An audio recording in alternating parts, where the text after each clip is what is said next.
Good morning everyone. जो lecture है AC का लेक्चर 2, कल लेक्चर अपन ने 1 डाल दिया था, ठीक है। इलेक्ट्रोमैग्नेटिक इंडक्शन अपन ऑलरेडी डिस्कस कर चुके हैं।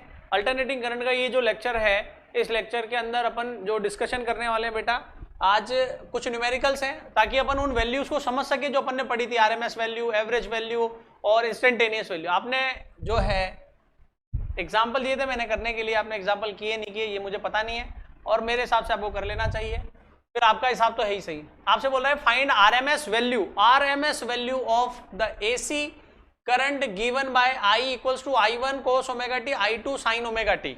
I1 थोड़ा डार्क कर देता हूं अगर ये आपके विजिबल नहीं हो रहा है तो, I1 cos ओमेगा टी और I2 sin ओमेगा टी का आरएमएस निकालो।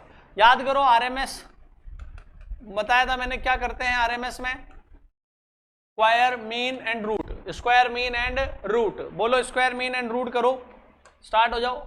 सबसे पहले स्क्वायर करेंगे, सॉल्यूशन कर रहे हो ध्यान से देख लेना। सबसे पहले स्क्वायर कर रहे हैं, बोलो भैया हम निकाल रहे हैं इसका आरएमएस वैल्यू। आरएमएस वैल्यू में सबसे पहले इक्वेशन का स्क्वायर करेंगे, I1 cos omega t plus I2 sin omega t का स्क्वायर। फिर उसके बाद में क्या करना है, स्क्वायर के बाद में मीन यानी एवरेज, इसका एवरेज निकालो। एवरेज कैसे निकालते हैं, याद आ रही है क्या बातें, कल ही किया था अपन ने ऐसा।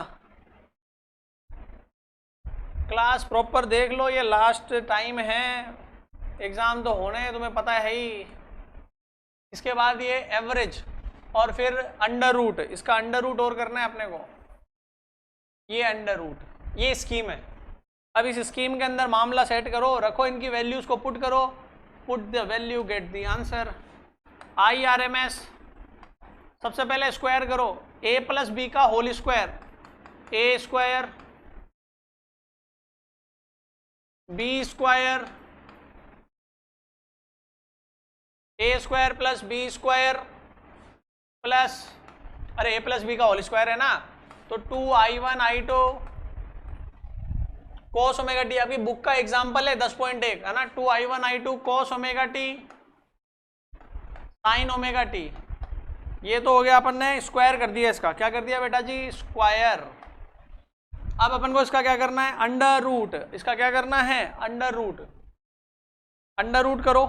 अच्छा पहले एवरेज, अब इसका एवरेज करना है। अब ध्यान से समझना क्योंकि यहाँ बात थोड़ी सी समझने वाली आने वाली है। अब इसका एवरेज कैसे करेंगे, तरीका देखना आप, तरीका देखो।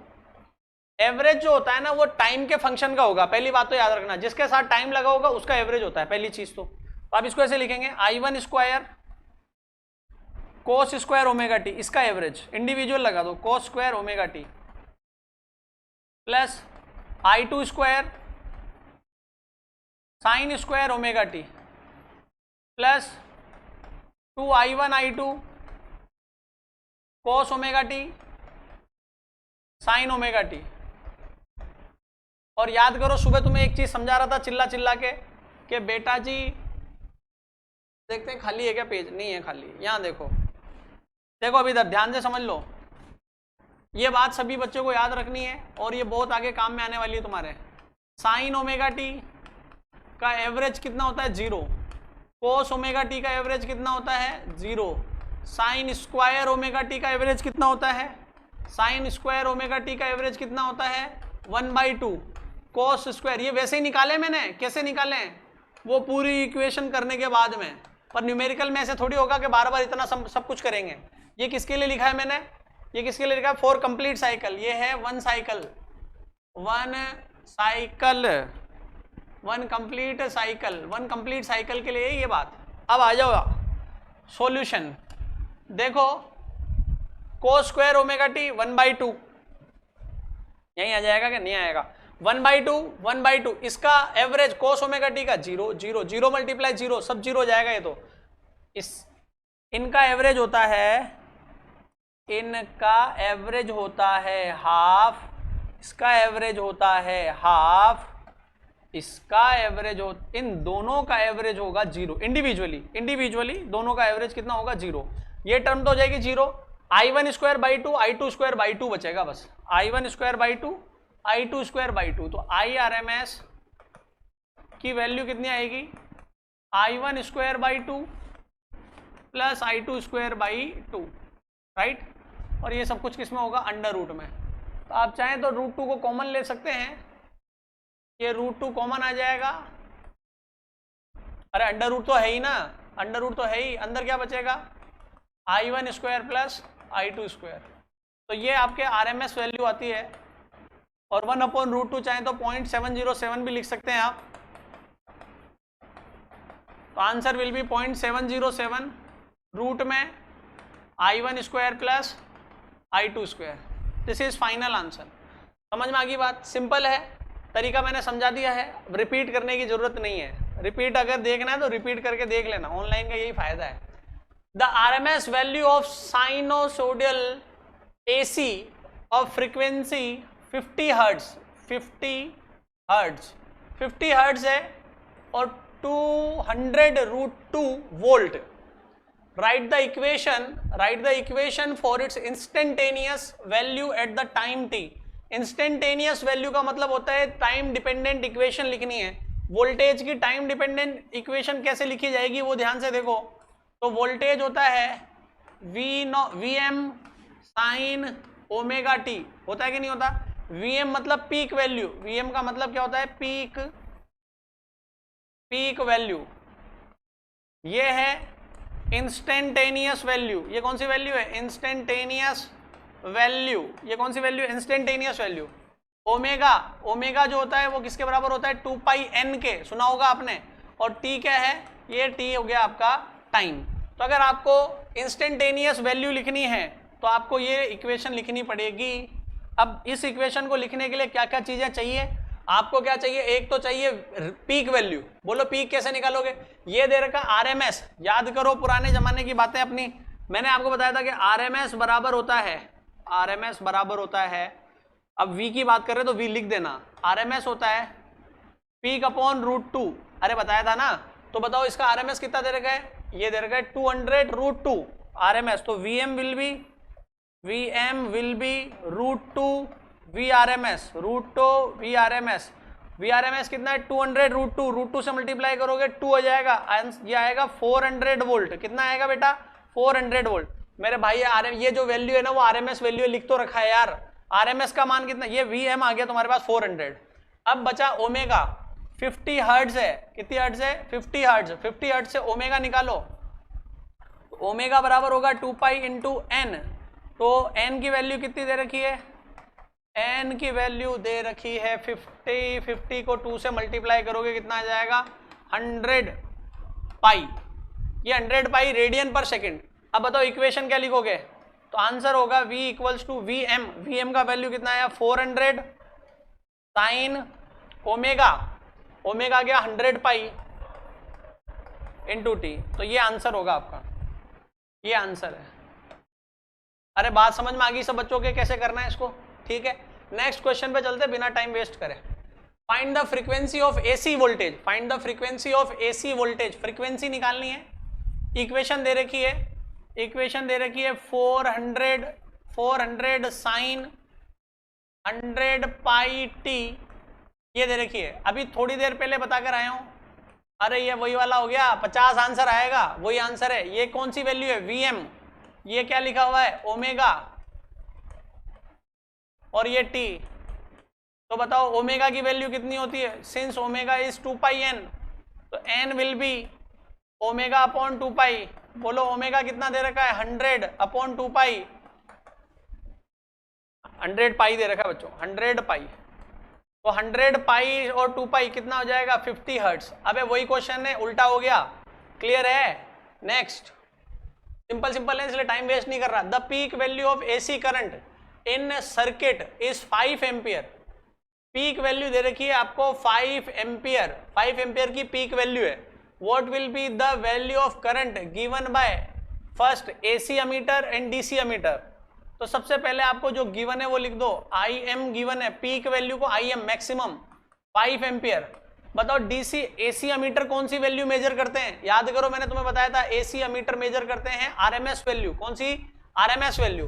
तो रीडिंग ऑफ AC एमीटर, तो पहले इसका RMS वैल्यू निकालो, तो आई आर एम एस क्या होगा, आर एम एस होता है peak upon root two, R M S क्या होता है पीक अपॉन रूट टू। तो बताओ आर एम एस कितना आएगा बच्चों जी, पीक 5 अपॉन रूट टू, ये इतनी रीडिंग होगी। तो reading of AC ammeter, reading of AC ammeter, AC ammeter की रीडिंग कितनी होगी 5 upon root two ampere, 5 upon root two ampere, right. अब बात करते हैं डीसी एमीटर की, ये तो हो गया पहला आंसर तुम्हारा, आंसर नंबर 1 है ये तो। अब बात करते हैं आंसर नंबर 2 की, बोलो आंसर नंबर 2 क्या है। ये बोल रहा है कि डीसी एमीटर की रीडिंग निकालनी है, किसकी रीडिंग निकालनी है, डीसी एमीटर। बोलो डीसी एमीटर क्या मेजर करता है, एवरेज वैल्यू, और एवरेज वैल्यू साइन एसी की या कोस एसी की कितनी होती है, हमेशा 0। और वैसे भी मैंने बताया था डीसी एमीटर लगा दोगे तो उसके इनर्शिया की वजह से वो निडल हिल ही नहीं पाती है। DC reading of DC ammeter, answer number 2 होगा reading of DC ammeter is 0 due to inertia of needle, clear है। नेक्स्ट, बिना टाइम वेस्ट करे आगे बढ़ते जाओ। 10.6 the AC current is given by, equation दे रखी है 3 sin 2 pi t ampere, find the RMS value of current and instantaneous value at t equals to half seconds. आपको आरएमएस निकालना है, बार बार एक ही बात हो रही है मेरे हिसाब से तो अब तो कर लोगे यार। I इक्वल्स टू हो गया 3 sin 2 pi t, बताओ ये 3 कौन सी वैल्यू है, IM, तो IM की वैल्यू कितनी हो गई भाई, इक्वेशन ये होती है ना, स्टैंडर्ड इक्वेशन ये होती है। तो बताओ यहां से IM कितना आ गया, IM हो गया 3, क्या पूछ रहा है आरएमएस वैल्यू, तो आरएमएस कितना होता है, किसी का भी आरएमएस कितना होता है, उसका पीक अपॉन रूट 2, तो पीक कितना है 3 एम्पियर। तो पहला आंसर तो ये हो गया। दूसरा आंसर पूछ रहा है instantaneous value at T half second पर instantaneous at T equals to half seconds पर कैसे कैलकुलेट करोगे, देखा I equals to 3 sin 2 pi t, t की वैल्यू कितनी रखनी है हाफ, इंस्टेंटेनियस मतलब at some instant, at T instant, तो 2 से 2 कैंसिल हो जाएगा। तो बताओ क्या आ जाएगा 3 sin पाई, बोलो साइन पाई की वैल्यू क्या होती है, sine 0 0, sine pi by 2 1 and sine pi is 0। Sine pi कितना होता है 0 हो गया, अरे पाई मतलब 180 होता है क्या, साइन 180 पे कितना होगा 0 0, 180 और 360 तीनों पे कितना होता है 0, 270 पे -1, 90 पे 1, तो आई की वैल्यू कितनी हो जाएगी 0 हो जाएगी। क्लियर है। तो ये सारी वैल्यूज अपन निकालना सीख चुके हैं, सब चीजें बार बार एक ही चीज। देखो ये क्वेश्चन मैंने आपको बताया था, ये चीज मैंने आपको पढ़ाते समय बताई थी। ये बोल रहा है कि find the time to reach from 0 to maximum value of AC current of frequency 50 hertz. 50 hertz की किसी एसी को उसके मैक्सिमम वैल्यू तक पहुंचने में कितना टाइम लगता है, कितना टाइम लगता है। अब बताओ कितना टाइम लगता है, बताओ। मैंने बताया था आपको the AC takes T/4 time to reach maximum, समझ में आ गई बात। तो ये हमें पता है पहले से। तो बताओ T इक्वल्स टू कितना हो गया T/4। तो सबसे पहले आपको क्या निकालना है, यहाँ T निकालना है। क्या निकालना है T कैसे निकालोगे, फ्रीक्वेंसी दे रखी है ना यार, फ्रीक्वेंसी से T कैसे आएगा, T इक्वल्स टू 1/n। बोलो n की वैल्यू 50, n की वैल्यू कितनी हो जाएगी 50, और n की वैल्यू 50 हो जाएगी तो ये हो जाएगा 1/50, तो T आ जाएगा, तो ये हो जाएगा 1/50 इंटू 4। अब देख लो क्या आ रहा है, 1/200 सेकेंड, और 1/200 सेकेंड का मतलब कितना हो गया, और डबल जीरो और चली जाएगी 0.005, सीधा ही लिख दो यहीं सेकेंड आंसर। क्लियर है। चलो, ये जितनी भी बेसिक टर्मिनोलॉजी है वो टर्मिनोलॉजी मैंने आपको सिखा दी है। कि भैया इंस्टेंटेनियस क्या होता है, पीक क्या होता है, आरएमएस क्या होता है, और उस पर बेस्ड ये 5-6 एग्जाम्पल अपन ने देख लिए आपकी बुक जो है। अब आगे बढ़ो, अब आगे दे रखा है फेज रिलेशन। अब देखो ये 3 एक जैसे डेरिवेशन है, अब ध्यान से सुन लेना, इनमें से कोई ना कोई एग्जाम में आ सकता है। Phase relation between alternating current, alternating voltage in different types of circuits and phasor diagram. सबसे पहले अपन ले रहे हैं pure resistive AC circuit. Pure resistive AC circuit का मतलब है जिसके अंदर केवल क्या जुड़ा हो, एक रेजिस्टेंस जुड़ा हो। क्या जुड़ा हो बच्चों? रेजिस्टेंस। हमने क्या किया, हमने ये अज्यूम कर लिया कि एक एसी सोर्स है, ये डिजाइन होती है एसी की, है ना, एसी को ऐसे डिनोट करते हैं। तो ये एक एसी सर्किट है और इस एसी सर्किट में ये एसी सर्किट है जिससे प्योर रेजिस्टिव सर्किट है, जिसमें केवल रेजिस्टेंस जुड़ा हुआ है, जिसमें कौन जुड़ा हुआ है? केवल रेजिस्टेंस जुड़ा हुआ है। और उसके कितने वोल्टेज से जुड़ा हुआ है? V equals to VM sine omega T, ये इतने वोल्टेज से जुड़ा हुआ है। V equals to VM sine omega t से ये कनेक्टेड है, जुड़ा हुआ है, ठीक है।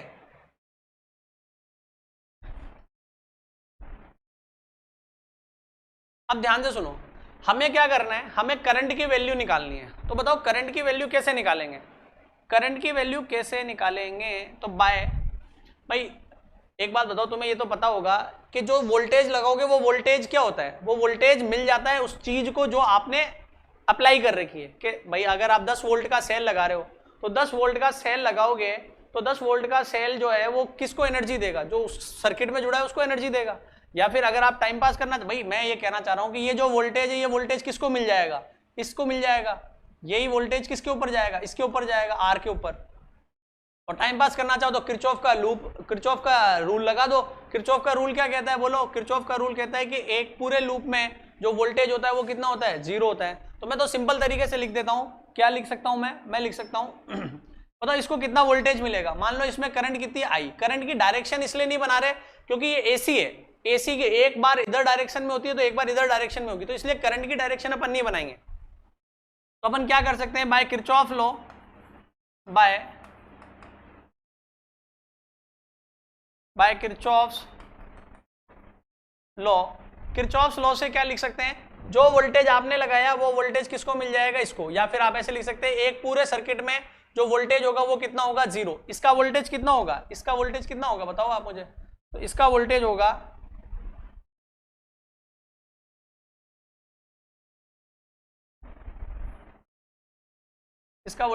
IR। तो बताओ एक पूरे सर्किट में किरचॉफ लॉ लगाओ आप। किरचॉफ लॉ कैसे लगाते हैं? V minus IR equals to कितना? 0। तो यहां से भाई इसका वोल्टेज माइनस इसका वोल्टेज बराबर 0, ऐसे लिख लो। और मैं तो बहुत सिंपल तरीका बता रहा हूं आपको, आप तो इतनी रामायण में पढ़ो ही मत ना। आप क्यों इतनी रामायण में जा रहे हो? आप तो ऐसे लिखो ना, ये वोल्टेज इसको मिल जाएगा तो V बराबर IR लिख सकते हैं। हम लिख सकते हैं V किसके बराबर लिखोगे? IR के। V equals to IR। और ये जो V है ये क्या हो जाएगा? VM sine omega t equals to कितना? IR।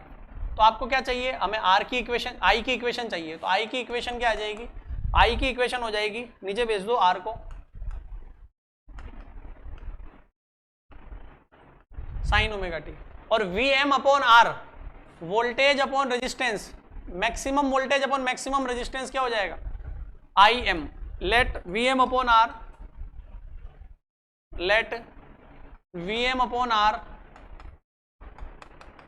IM। VM upon R को क्या मान लेता हूं मैं? मैक्सिमम करंट मान लेता हूं। तो बताओ यहां पर इक्वेशन क्या आ जाएगी? I equals to IM sine omega t. अब देखो अपने को यहां पर एक चीज बतानी पड़ेगी, जो वोल्टेज है, बताओ वोल्टेज की इक्वेशन क्या है आपके पास में? V equals to VM sine omega t, और करंट की equation I equals to IM sine omega T. तो ये जो वोल्टेज है वही करंट का फेज है। फेज का मतलब एंगल, मतलब इन दोनों के बीच में आपसे पूछा जाए फेज डिफरेंस कितना है, तो फेज का डिफरेंस कैसे कैलकुलेट होगा? तो फेज डिफरेंस कैलकुलेट करने का तरीका क्या है बेटा? वोल्टेज का एंगल माइनस करंट का एंगल। किस किस का एंगल करोगे? वोल्टेज का एंगल माइनस करंट का एंगल। तो इनका फेज डिफरेंस क्या आएगा, 0। तो there is no phase difference, यहां लिखता हूं मैं एक बात को, there is no phase difference, there is no phase difference between voltage and current in pure resistive AC circuit, pure resistive AC circuit। तो यहां पर कोई भी मतलब ना तो वोल्टेज आगे है ना ही कौन करंट आगे है। मतलब क्या सर, मतलब ये जी इसमें फेज डिफरेंस नहीं है वोल्टेज और इसमें। अब हमें इसका बनाना है फेजर डायग्राम। तो देखो इसका फेजर डायग्राम क्या होता है। फेजर डायग्राम जो होता है, फेजर डायग्राम वो होता है जिस डायग्राम को देख करके हम इसकी इक्वेशन लिख सकते हैं। ये इंपॉर्टेंस होती है फेजर डायग्राम की। फेजर डायग्राम को देख करके आप इक्वेशन लिख सकते हो किसी की भी। फेजर डायग्राम बेसिकली एक रोटेटिंग वेक्टर होता है, ठीक है। देखो कैसे कैसे बनाना है, क्या करना है, बार बार ये आएंगे इसलिए अब इसको समझ लो ध्यान से। देखो आपको सबसे पहले क्या करना है, आपको सबसे पहले एक्स और वाई एक्सिस बना लेनी है। क्या बना लेनी है, एक्स और वाई एक्सिस, ठीक है। अब ये मैंने बना ली एक्स और वाई एक्सिस। क्या बना ली, एक्स और वाई एक्सिस। अब एक्स और वाई एक्सिस बनाने के बाद में ये हो गई मेरी एक्स एक्सिस और ये मेरी वाई एक्सिस। अब करंट की और वोल्टेज की इक्वेशन लिख लो। बताओ करंट की और वोल्टेज की इक्वेशन क्या है। वोल्टेज की इक्वेशन होती है Vm sine omega T, Vm sine omega t. और करंट की इक्वेशन क्या होती है, Im साइन ओमेगा टी। तो सबसे पहले किसको बनाना है, क्योंकि हमें क्या गिवन था, वोल्टेज गिवन था। तो पहले किसको बनाएंगे, वोल्टेज को बनाएंगे।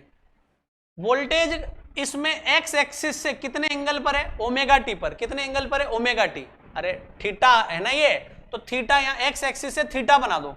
यहां पर क्या बना दो, एक्स एक्सिस से थीटा। ये एक्स एक्सिस से अपन ने क्या बना दिया, थीटा एंगल बना दिया। और उस थीटा की वैल्यू कितनी हो गई, इस थीटा की वैल्यू मैंने ले ली कितनी, ओमेगा टी। इस थीटा की वैल्यू कितनी है, ओमेगा टी। ओमेगा टी पर ये इसकी मैक्सिमम वैल्यू कितनी है, वी की मैक्सिमम वैल्यू कितनी है, वी एम। तो यहां लिख दो आगे आगे जाकर के वी एम। अभी मैं बताना चाहता हूं, आपको बताऊंगा, एक मिनट रुको, सब्र रखो कि ये क्या हो रहा है, क्या कर रहे हैं अपन। ये मैंने लिख दिया यहां पर, यहां लिख दो जाकर के वी एम। यहां क्या लिख दो, Vm। अब बनाओगे करंट की, तो करंट में भी क्या है, ओमेगा टी है, मतलब करंट भी ओमेगा टी पर। तो यही मैं समझा रहा था आपको कि करंट और वोल्टेज में कोई लेग नहीं है, कोई डिफरेंस नहीं है। इसका ओमेगा टी, इसका भी ओमेगा टी, तो फेज का डिफरेंस नहीं है। तो आप यहां पर लिख सकते हैं इसका मैक्सिमम मान Im। ये क्या है, मैक्सिमम वैल्यू Im। सर इनसे हुआ क्या, मेरे हमें ये बताओ कि ये इससे बनाने से क्या मिला हमें, वो मैं बताता हूं, रुको एक मिनट। ये अगर ओमेगा टी है तो क्या ये एंगल भी ओमेगा टी होगा क्या, बोलो जल्दी से फटाफट। ये एंगल भी ओमेगा टी होगा क्या, बिल्कुल होगा। बताओ इस वाले एरो की लेंथ कितनी है, इस एरो की लेंथ कितनी है, Vm। अगर ये ओमेगा टी है तो ये कौन है, परपेंडिकुलर, थीटा के सामने परपेंडिकुलर। ये परपेंडिकुलर है, ये 90 डिग्री है, तो ये हाइपोटेनस होगा, तो परपेंडिकुलर। अब मुझे ये वैल्यू पता लगानी है ये कितनी है, तो बताओ ये वैल्यू कितनी आएगी, चलो चेक करते हैं। बताओ परपेंडिकुलर अपॉन हाइपोटेनस बराबर साइन थीटा। तो परपेंडिकुलर कितना है पता नहीं, हाइपोटेनस कितना है, यहां से यहां तक Vm। ये जो है upon perpendicular upon hypotenuse equals to sine omega T. अरे ओमेगा है ना तो साइन थीटा होता है ना, तो थीटा की वैल्यू ओमेगा टी। तो परपेंडिकुलर कितना आ जाएगा, Vm साइन ओमेगा टी। तो परपेंडिकुलर यानी कि V। तो आपने ये बता दिया कि जो आपने डायग्राम बनाया उससे ये पता चला कि ये जो इक्वेशन है, ये जो डायग्राम है, इस डायग्राम से आपने इक्वेशन लिख दी Vm साइन ओमेगा टी। क्या लिख दी, Vm साइन ओमेगा टी। समझ में आई बात थोड़ी बहुत। अब इस Im की इक्वेशन क्या होगी, बताओ, क्या ये एंगल भी ओमेगा टी होगा, ये एंगल भी कितना है, ओमेगा टी। और अगर ये एंगल भी ओमेगा टी है तो आप इस एरो को देख करके ये बता सकते हैं, इस एरो को देख करके ये बता सकते हैं कि ये कितना आएगा। अभी बताया थोड़ी देर पहले, जैसे ये बड़े वाले ट्राइंगल में आपने निकाला है, वैसे छोटे वाले ट्राइंगल में आप क्या लिख सकते हैं, आई एम का ये वैल्यू कितना आएगा, आई एम साइन ओमेगा टी। अरे बेटा छोटे वाले ट्राइंगल में लिख देना यार, छोटे वाले ट्राइंगल में देख परपेंडिकुलर, छोटे वाले ट्राइंगल में परपेंडिकुलर तो ये हो गया अपॉन हाइपोटेनस ये हो गया यहां से यहां तक का, ये राइट एंगल ट्राइंगल है तो यहां लिख दे I M equals to sine omega T, क्योंकि ओमेगा यहां बन रहा है तो वो भी ओमेगा ही होगा। समझ में आ गई होगी अब तो मेरी बात क्या कहना चाह रहा हूं मैं। तो फेजर टेक्निक क्या होती है, फेजर टेक्निक ये होती है कि जिसमें हमें ये पता चल जाए इक्वेशन देख करके, हमें ये पता चल जाए इक्वेशन देख करके कि भैया इन इक्वेशन डायग्राम देख करके हम इक्वेशन को लिख सकते हैं, डायग्राम देख करके अपन क्या लिख सकते हैं, इक्वेशन देख सकते हैं। तो अब ये हो गया तुम्हारा फेजर टेक्निक। अब इसको अपन क्या कर सकते हैं, इसको अपन उसमें भी बना सकते हैं, किसमें, सर्कल के अंदर भी। किसके अंदर बना सकते हैं, सर्कल के अंदर, मतलब अपनी जो वेव्स हैं उनको भी बना सकते हैं। ये फेजर हो गया इसका, और ये वेव डायग्राम बना रहा हूं मैं, वो तो फेजर हो गया, ये वेव है। अब वेव बनानी है तो वेव को कैसे बनाना है वो देखो आप।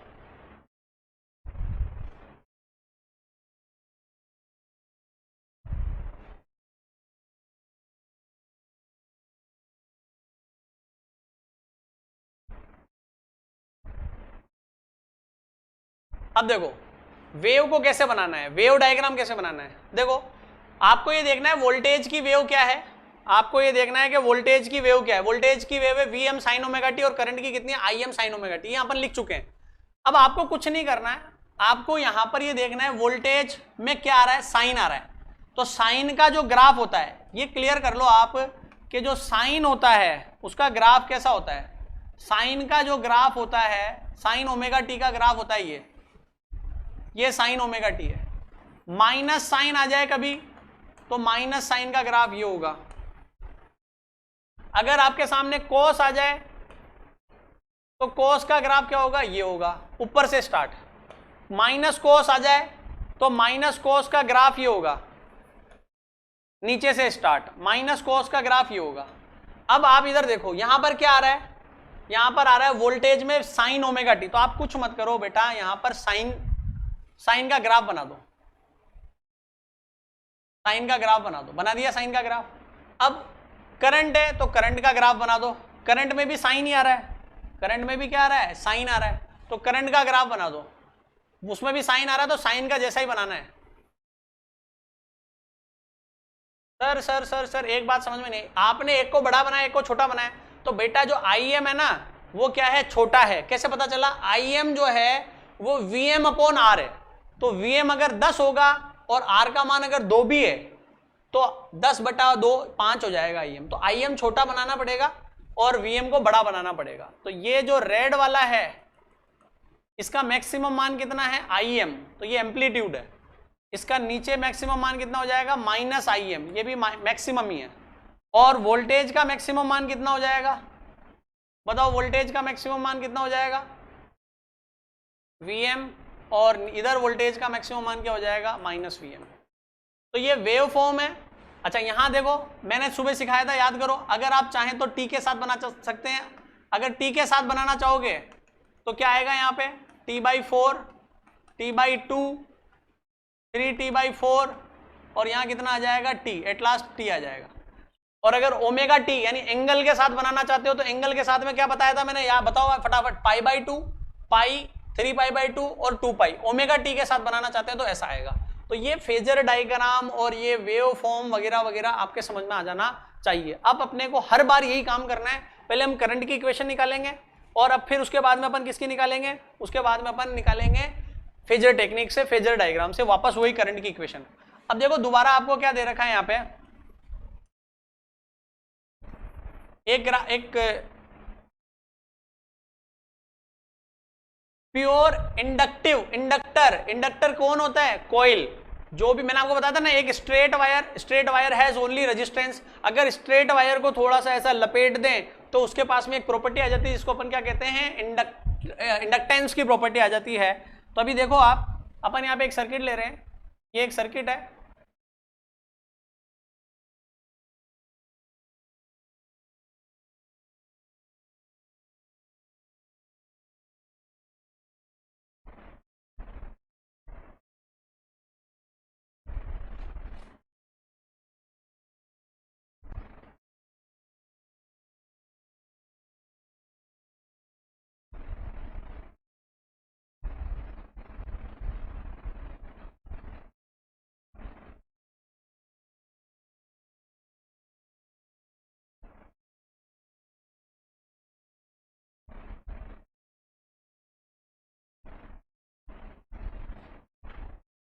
अब देखो इधर,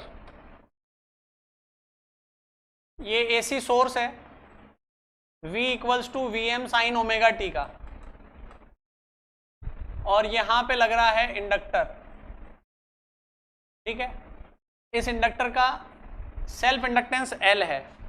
अब एक बात बताओ, बिल्कुल सिंपल सी बात, किरचॉफ्स वोल्टेज लॉ से आप क्या लिखोगे, ये जो वोल्टेज है V वो किसके ऊपर डिसिपेट होगा, ये वोल्टेज डिसिपेट होगा इस पर, V इक्वल्स टू होगा VL। भाई और कोई एलिमेंट ही नहीं है, आप 10 वोल्ट लगाओगे तो 10 वोल्ट किसको मिलेगा, इसी को तो मिलेगा ना यार, इंडक्टर को। तो बताओ अपन क्या लिख सकते हैं, by Kirchhoff's loop law, by Kirchhoff's law आप लिख सकते हैं जो V होगा वो किसके बराबर होगा, VL के। V की वैल्यू कितनी है, Vm sine omega T, VL L को कितना वोल्टेज मिलता है, तो याद करो कल बताया था भाई हमें क्वेश्चन के अंदर L लाना है, इक्वेशन में L लाना है, तो L कहां से आएगा, तो L का वैल्यू होता है L di upon D T. क्या होता है, L di upon D T. ये बात आपको ध्यान रखनी है, प्रीवियस लेक्चर में अपन ने पढ़ी थी कि V जो होता है VL वो किसके बराबर होता है, L di upon D T, minus L di upon D T होता है ना, minus L di upon D T. तो यहाँ मैंने मैग्नीट्यूड लिख दिया इसका। अब मुझे I की इक्वेशन चाहिए, किसकी इक्वेशन चाहिए बच्चा पार्टी, I की इक्वेशन। तो I की इक्वेशन चाहिए तो इसको ऊपर भेज दो, इसको नीचे ले आओ। तो बोलो क्या लिख सकते हैं, आप लिख सकते हैं di equals to d t ऊपर L नीचे, di equals to Vm upon L, Vm upon L, d t ऊपर ये आएगा साइन ओमेगा टी इंटू कितना, डी टी। अब बताओ सही लिखा है मैंने, अब इंटीग्रेट कर दो, दोनों साइड क्या कर दो, इंटीग्रेशन कर दो। di का इक्वेशन इंटीग्रेशन होगा I, Vm upon L integration से बाहर रहेंगे, साइन ओमेगा टी, अभी सुबह ही सिखाए सारे इंटीग्रेशन, सुबह ही सिखाए हैं, बोलो Vm upon L sign omega t का इंटीग्रेशन कितना हो जाएगा, साइन ओमेगा टी का इंटीग्रेशन होगा minus cos omega T upon omega. अब बताओ अगर ये ऐसा होगा तो अपन क्या लिख सकते हैं, Vm upon omega L minus cos omega T. अरे लिख सकते हैं, बिल्कुल लिख सकते हैं। और याद करो मैंने आपको बताया था ये वाली जो वैल्यू है इसको अपन क्या लिखते हैं, Im। कल पहले भी आया था ना, Vm अपॉन R था तो उसको अपन ने क्या लिखा था, तो अपन इसको लिख सकते हैं, और ये आ जाएगा I equals to Im minus cos omega t. अब ये जो माइनस कोस ओमेगा टी है ना, माइनस कोस ओमेगा टी जो होता है इसको अपन लिख सकते हैं माइनस कोस ओमेगा टी, बच्चों लिखा जाएगा sign omega T minus pi by to, ऐसे लिख सकते हैं आप। माइनस कोस ओमेगा टी को क्या लिख सकते हैं, sine omega T minus pi by to. भाई साइन 90 माइनस प्लस थीटा किसके बराबर होता है, कॉस थीटा के बराबर होता है। इधर देखो एक मिनट, भाई आपको पता है कि साइन 90 माइनस थीटा, और थीटा को अपन यहाँ क्या बोल रहे हैं, omega t. Sine 90 minus theta क्या होता है, कॉस थीटा होता है।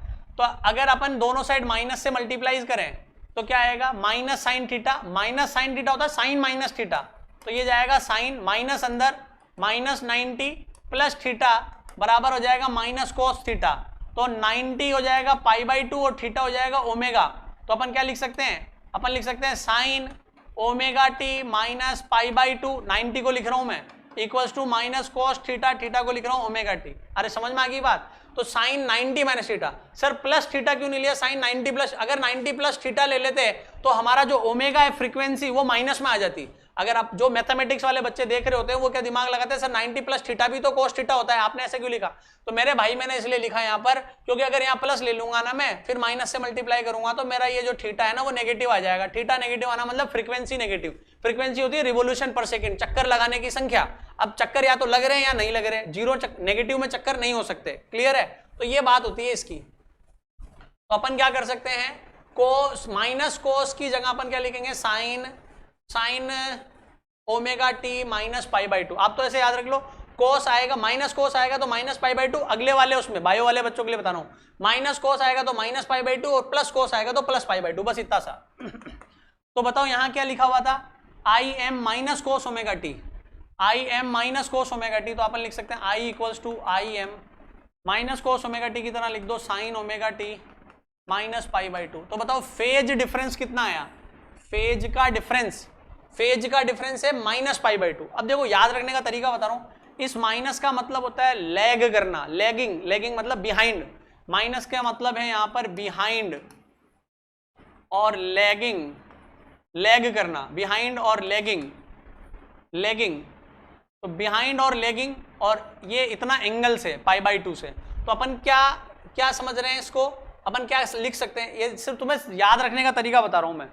तो अपन क्या कर सकते हैं, अपन ऐसे लिख सकते हैं कि करंट इज लेगिंग बिहाइंड, या current is behind pi by two angle from voltage. भाई वोल्टेज क्या है मैं आपको बताऊं, इसका फेज डिफरेंस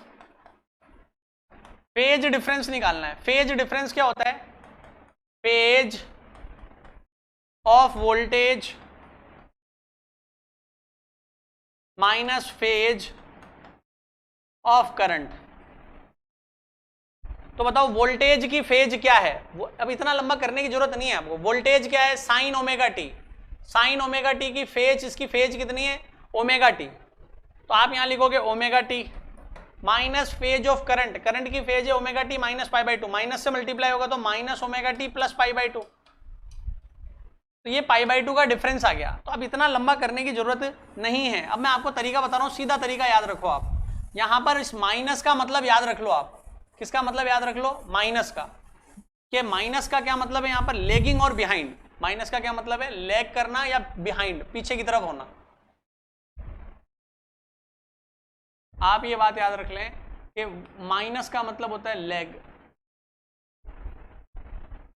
लैग करना, पीछे आना, लैगिंग बिहाइंड। और प्लस का मतलब होता है फॉरवर्ड, आगे। ठीक है। अब तो अपन यहां लिख सकते हैं कि current is lagging behind from voltage. तो आपको क्वेश्चन की लैंग्वेज में यही मिलेगा कि prove that in pure inductive circuit the current is lagging behind from voltage. Voltage से लैग करती है करंट प्योर इंडक्टिव सर्किट में, या ऐसा इसका उल्टा। अगर एक बात बताओ, करंट लैग कर रही है वोल्टेज से, तो अपन इसको ऐसे भी तो लिख सकते हैं कि वोल्टेज लैगिंग बिहाइंड, और एक ये भी लिख सकते हैं आप behind pi by two angle, pi by two phase. कितने फेज से? पाई बाई टू फेज से। और आप ऐसा भी लिख सकते हैं कि वोल्टेज इज फॉरवर्ड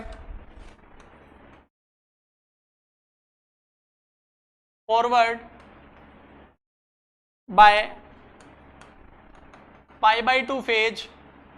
अरे अगर एक जना पीछे है पाई बाई टू तो दूसरा पाई बाई टू आगे हो गया ना। फ्रॉम करंट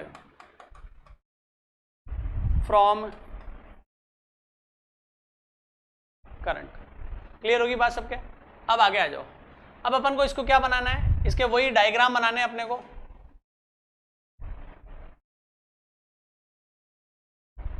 अब अपने को इसका क्या बनाना है बेटा? डायग्राम बनाना है। तो देखो डायग्राम कैसे बनाएंगे आप इसका, ध्यान से देखो। फेजर डायग्राम बना रहे हैं अपन इसका, फेजर और वेव डायग्राम।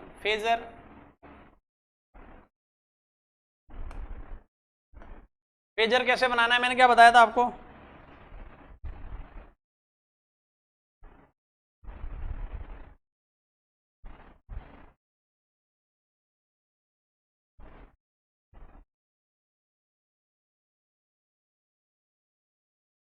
सबसे पहले क्या बना लोगे? एक्स और वाई एक्सिस बना लोगे। कौन सी एक्सिस बना लोगे? एक्स और वाई एक्सिस।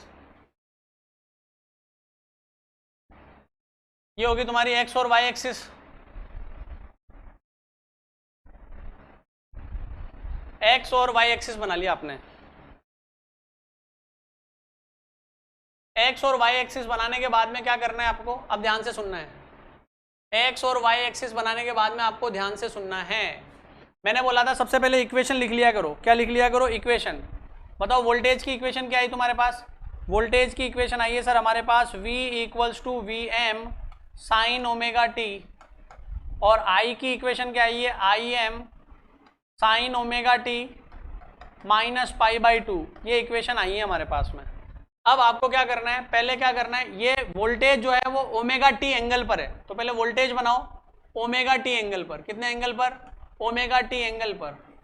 ये मैंने वोल्टेज बना लिया और ये इसकी वैल्यू, इसका मैक्सिमम वैल्यू कितना है, मतलब इस एरो, इस वेक्टर की लेंथ कितनी है, वीएम है। कितनी लेंथ है, वीएम।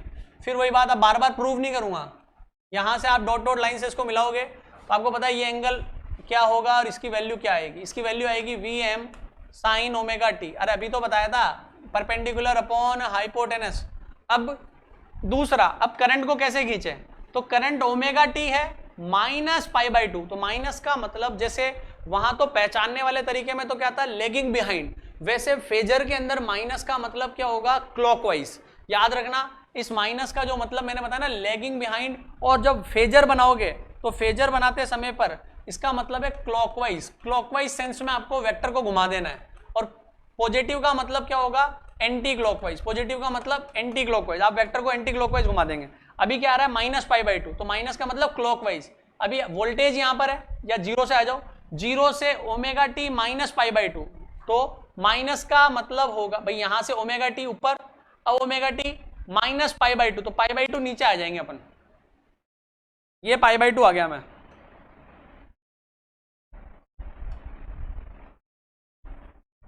ये पाई बाई टू है। कहां से पाई बाई टू है, यहां से, ऊपर से, यहां से नहीं, जीरो से नहीं, ये पाई बाई टू है। ठीक है, तो बताओ ये किसकी वैल्यू होगी, आई एम की।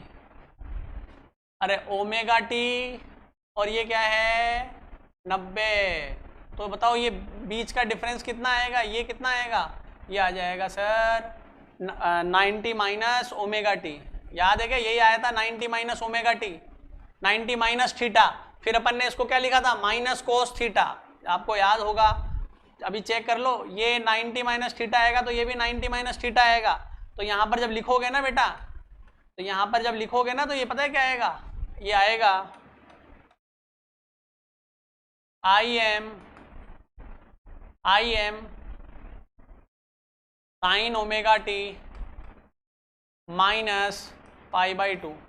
क्यों, ये मतलब ये 90 माइनस थीटा, 90 का मतलब हो गया पाई बाई टू, 90 का मतलब क्या हो गया, पाई बाई टू। ये जो एंगल है ना, ये वाला एंगल कितना है, pi by two minus omega T. तो pi by two minus omega T जब लिखोगे ना तो फिर माइनस कॉमन लोगे तो यहाँ क्या आ जाएगा, माइनस का साइन आ जाएगा। अरे ये माइनस बाहर लोगे ना, साइन माइनस थीटा क्या होता है, माइनस साइन थीटा होता है। तो इस तरीके से इसका फेजर डायग्राम बनेगा।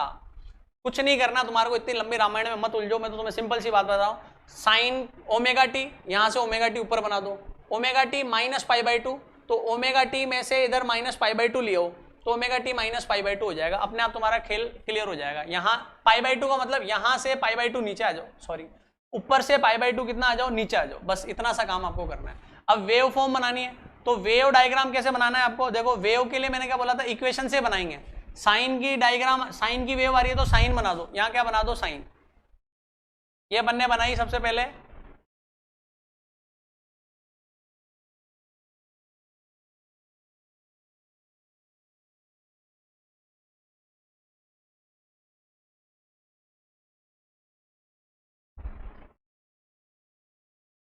अब देखो अपन क्या कर रहे हैं, साइन बनाने हैं, इसमें साइन का वेव बनाना है अपने को।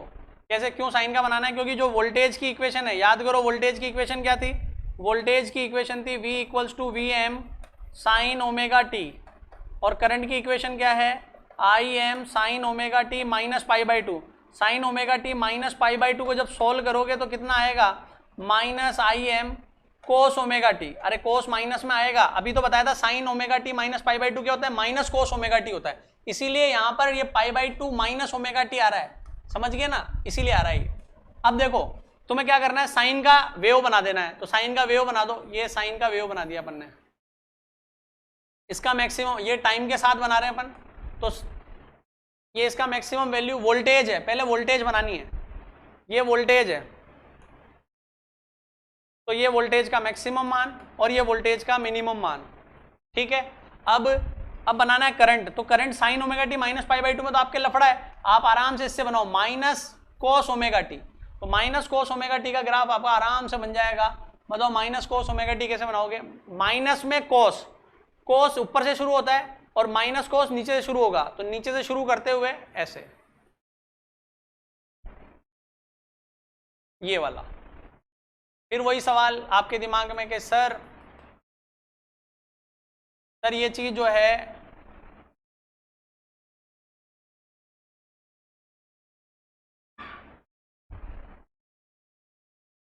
ये जो चीज है ये करंट वाली चीज नीचे क्यों गई, करंट वाली चीज ये छोटी कैसे रही, तो वही वाली बात यार। फिर वापस भाई आई एम का मान क्या था, याद करो आई एम किसको लिखा है आपने, आई एम लिखा है आपने वी एम में ओमेगा एल का भाग लग रहा है, वी एम में किसका भाग लग रहा है, ओमेगा का, डिनोमिनेटर में वैल्यू है ओमेगा एल, तो इस वजह से तो ओमेगा एल का भाग लगेगा तो ये वैल्यू छोटी हो जाएगी, तो यहाँ तो आप लिखोगे आई एम और यहाँ लिखोगे आप माइनस आई एम, और टाइम के रेस्पेक्ट में बन रहा है ये, तो यहाँ आ जाएगा टी बाई बोलो, सबसे पहले टाइम के रेस्पेक्ट में जब लिखते हैं तो टी बाई 2, अरे 4 टुकड़े करने हैं ना, टी बाई 4 आएगा, T by 4, T by 4, T by 2, 3 T by 2, और यहाँ कितना आ जाएगा टी। तो ये ग्राफ होते हैं। तो अभी एक बार और बनाएंगे तो अभी आपके और समझ में आ जाएगा कि क्या, अभी एक बार और बना रहा हूँ, कोस के लिए बनेगा, उसके लिए कैपेसिटर के लिए, किसके लिए बनेगा, कैपेसिटर के लिए, तो कैपेसिटर वाला भी अभी और समझ में आ जाएगा कैसे क्या किया अपन ने। तो ये हुई बात इसकी।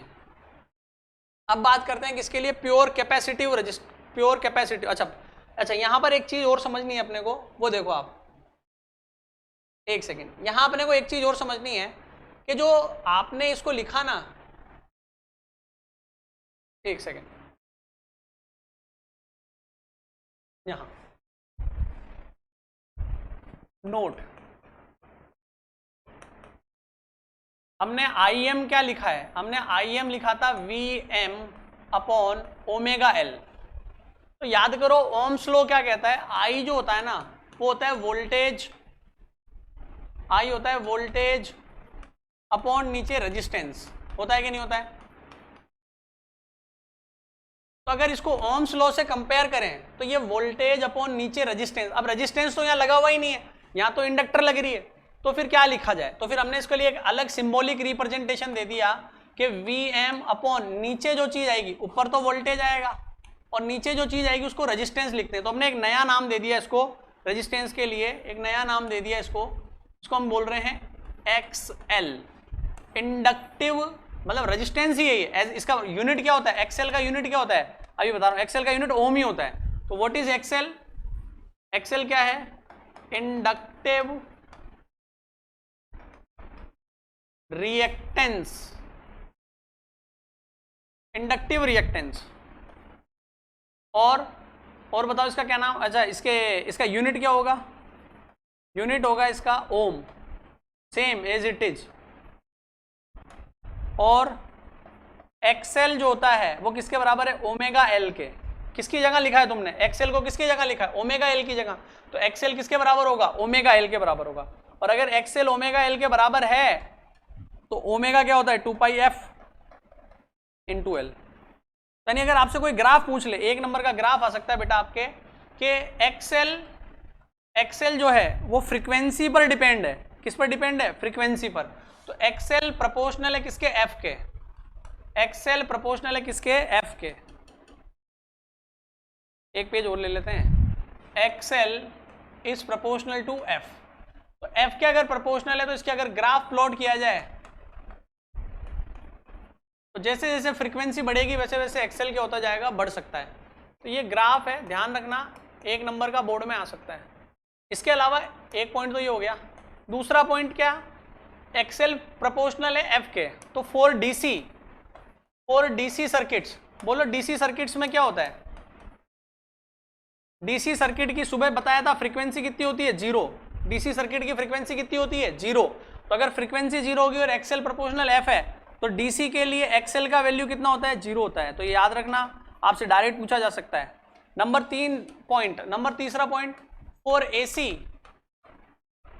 एसी फ्रीक्वेंसी, एसी की फ्रीक्वेंसी 0 नहीं होती है, तो एसी के लिए एक्सएल भी 0 नहीं होगा, एक्सएल 0 नहीं होगा।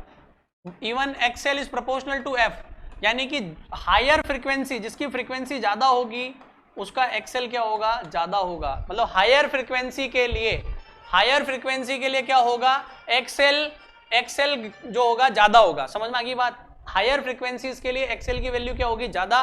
और अगर लोअर फ्रीक्वेंसी की एसी है तो फिर क्या होगा, एक्सएल कम होगा। एक्सएल क्या होगा बच्चों, कम होगा। बोलो बात समझ में आ गई सबके? तो ये होता है ग्राफ एक्सएल एफ का डीसी सर्किट्स के लिए और एसी सर्किट के लिए। सारी बातें मैंने आपको बता दी है। अब अपन आगे बढ़ जाते हैं। देखो इसको मैं एक बार और दोबारा बोल देता हूं, वैसे आप आराम से इसको देख लेना, दोबारा देखने का ऑप्शन होता है ऑनलाइन के अंदर।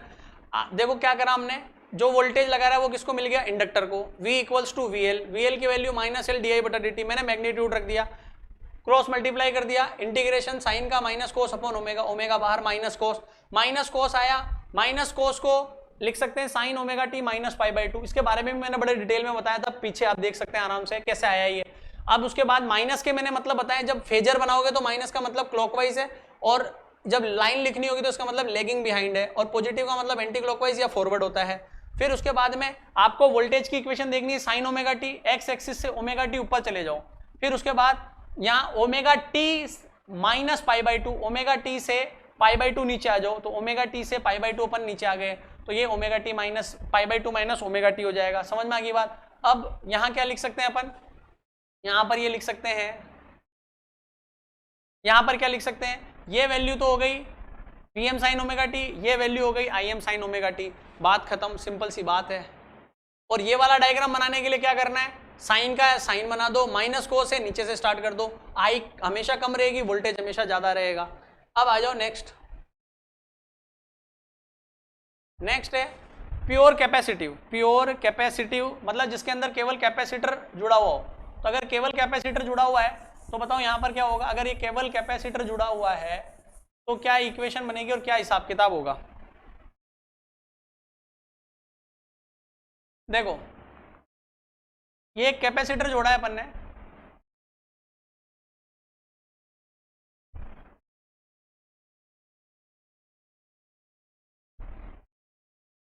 किससे जोड़ दिया,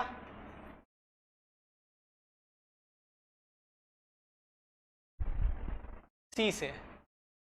यहां वोल्टेज वही बार बार Vm साइन ओमेगा टी। अब बताओ क्या होगा, फिर वही बात, ये जो वोल्टेज है वो किसके बराबर होगा, Vc के बराबर। किसके बराबर, Vc के बराबर। अब हमें एक बात पता है, कैपेसिटर का वोल्टेज कैसे लिखा जाता है। तो अगर मैं ऐसे लिख सकता हूं, if the charge, let the charge on capacitor, let the charge on capacitor is Q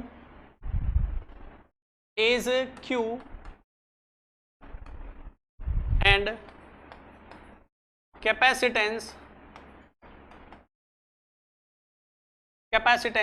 C, then potential drop across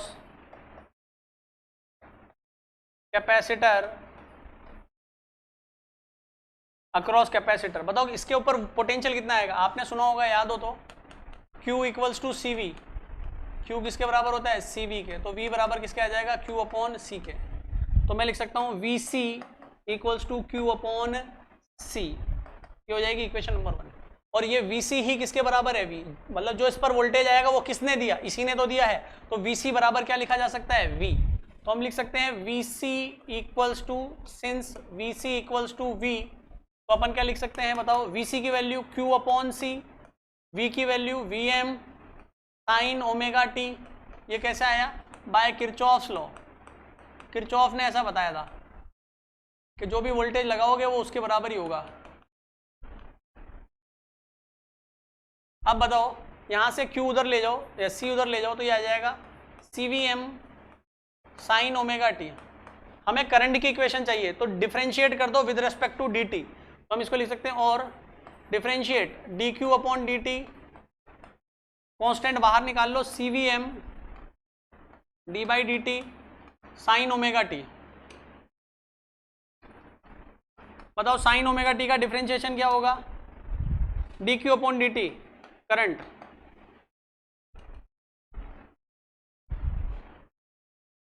current क्या आएगी बोलो?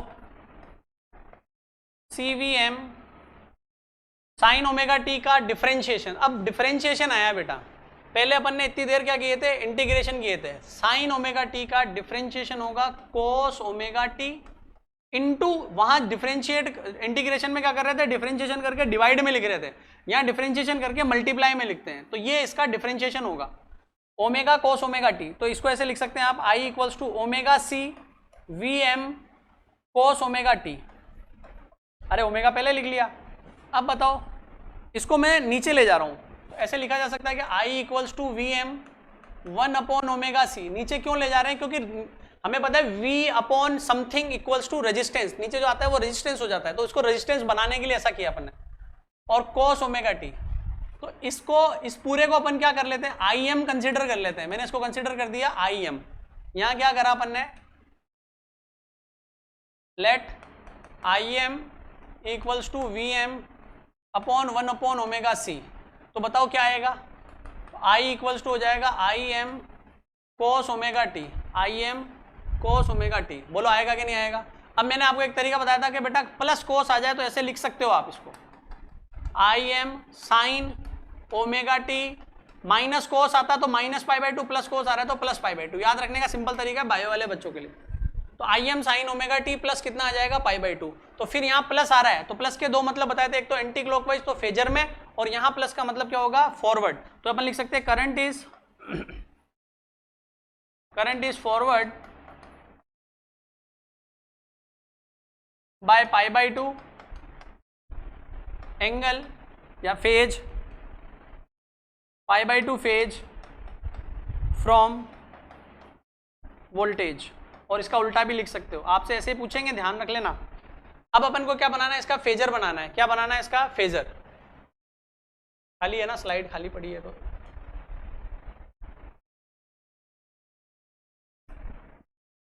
अब अपन को इसका फेजर बनाना है। क्या बनाना है इसका? फेजर। ध्यान से देखो फेजर कैसे बनाएंगे, वापस वही, अब दोबारा देख लेना फेजर कैसे बना रहे हैं।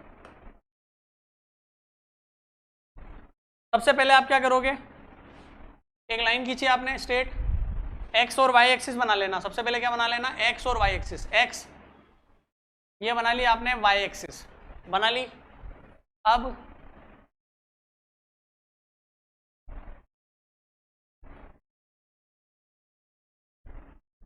ये वाई एक्सिस हो गई, एक्स एक्सिस हो गई। अब बताओ क्या बताया था मैंने? इक्वेशन लिख लिया करो, वोल्टेज की इक्वेशन बोलो V M sine omega t, और करंट की इक्वेशन बोलो I M sine omega t plus pi by to.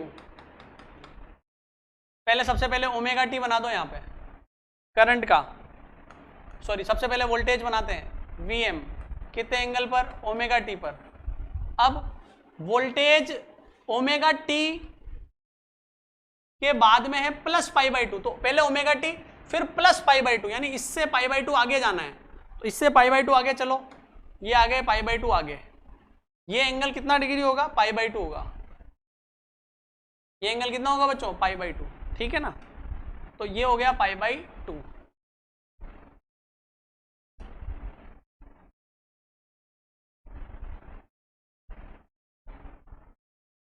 ये तो हो गया आपका ओमेगा टी, ये हो गया पाई बाई टू, और ये हो गया आपका ओमेगा टी। ये ओमेगा टी और ये पाई बाई टू। तो टोटल यहां से कितना हो गया? टोटल एक्स से कितना हो गया? Omega t plus pi by to. Total कितना हो गया? Omega t plus pi by to. अब बताओ, क्या इसको लिखने की जरूरत नहीं है, तो मैं बता रहा हूं ऐसे ही, ये पाई बाई टू। अब बताओ क्या लिखेंगे? सबसे पहले वोल्टेज, तो वोल्टेज जो था वो तो यहां आएगा,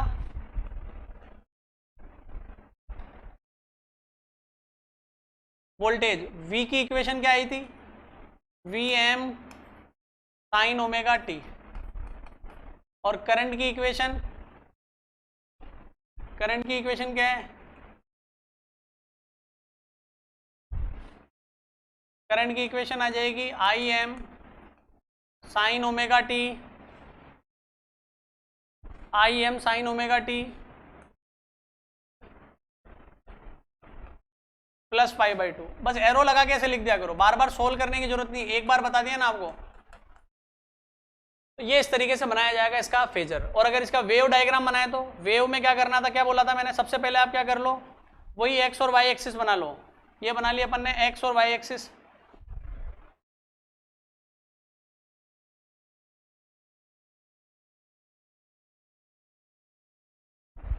ये एक्स एक्सिस, ये वाई एक्सिस।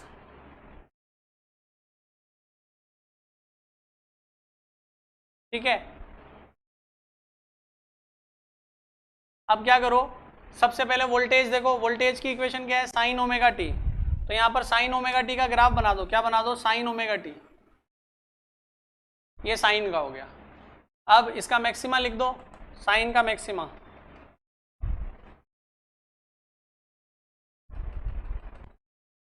साइन का मैक्सिमा v प्लस का और माइनस का vm।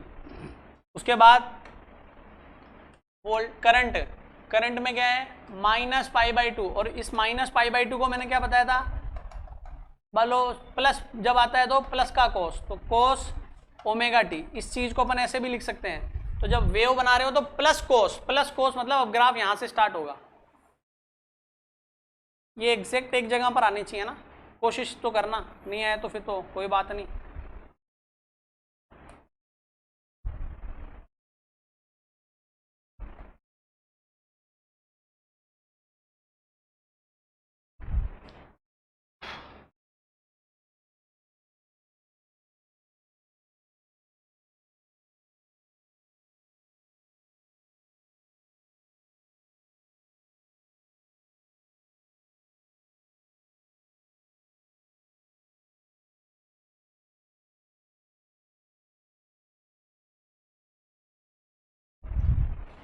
ये करंट की वैल्यू हो गई कितनी, प्लस आई एम, प्लस का आई एम, और ये माइनस का आई एम। ठीक है, तो ये इनके फेजर डायग्राम होंगे, फेजर जो टाइम के रेस्पेक्ट में है।